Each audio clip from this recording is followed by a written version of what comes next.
رئيس دولة الوزراء المحترم محمد الشياع السوداني، إلى وزير الداخلية المحترم، إلى رئيس ديوان الوقف السني المحترم، إن للشيخ زين العابدين محمد عبد الله السد الدايمي إمام وخطيب جامع لا إله إلا الله محمد رسول الله.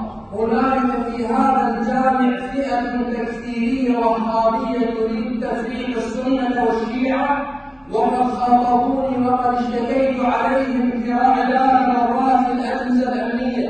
يا محمد الشياع السوداني، هنالك من قام بهدر دمي داخل هذا المسجد، فنريد من عندك يا محمد الشياع السوداني تتدخل.